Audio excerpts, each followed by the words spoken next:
Tommy Tommy જાઓ Gopal Italian જેલમાં પૂરી દે, Tommy Tommy Raju Karpada ઉપર એફઆઈઆર કરી દો, ટોમી ટોમી જગદીશ મહેતાને જેલમાં પૂરી દો. બધી જ વસ્તુ મહેનતથી થાય છે, કશું જ મફત નથી થવાનું.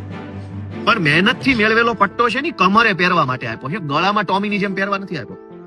જેણે પટ્ટો ગળામાં પહેરી લીધો છે ટોમી બની ગયા છે ભાજપના, એના પટ્ટા ઉતારી લેવાના છે.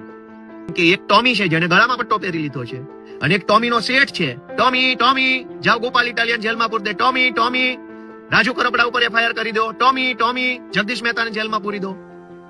તો તમામ ટોમીને વિનંતી છે કે કમરના પટ્ટા ગળે પહેર્યા છે ને એનું બે પરિણામ આવશે. યા તો આ પટ્ટો તમારું ગળું દબાઈ દેશે, કેમ કે જેના હાથમાં આ પટ્ટો તમે સોંપ્યો છે ને ગળામાં પહેરેલો, એ કોઈ સારા માણસો નથી. અનેક ભૂતકાળમાં અધિકારીઓના ભોગ લઈને બેઠેલા ચોર લોકો છે. અને બીજું એ પણ પરિણામ આવી શકે કે તમારો પટ્ટો તમારા ગળામાં છે પણ કાલે સરકાર બદલાઈ જશે તો આ પટ્ટો ક્યાં લાગશે ને ક્યાં નહીં લાગે એની કેમ ખબર પડશે. એટલે જે ચોર છે, જે ભ્રષ્ટ છે, જે ગુજરાતને લૂંટે છે, જેને કમરમાં પહેરવાના પટ્ટા ગળામાં પહેર્યા છે ટોમી થઈ ગયા છે, એના પટ્ટા ઉતારવાના જ છે. જગદીશ મહેતા જેવા નિષ્ઠાવાન માણસો, જિગ્નેશભાઈ જેવા, ભલે દારૂ ડ્રગ્સનો મુદ્દો ઉઠાવ્યો છે તો એ ગુજરાતની જનતા માટેનો મુદ્દો છે. ચૈતરભાઈ ઉપર 307 કોણ લગાવી દેશે? કમરે પટ્ટે પહેરેલો માણસ કે ગળે પટ્ટે પહેરેલો માણસ?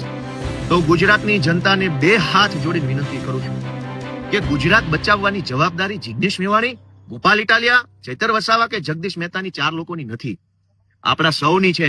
ડર છોડો, હિંમત કરો. ગાંધી, સરદાર, ભગતસિંહ જેવા મહાપુરુષોએ જેમ અંગ્રેજોની સામે કાર્યક્રમો કરી અને લોકોનો ડર ઉડાડવાનું કામ કર્યું અને જે દિવસે ભારતના જનતાનો ડર ઉડ્યો, ડર છોડ્યો, ડર નીકળ્યો, ત્યાર પછી અંગ્રેજોએ ભારતમાંથી ભાગવું પડ્યું.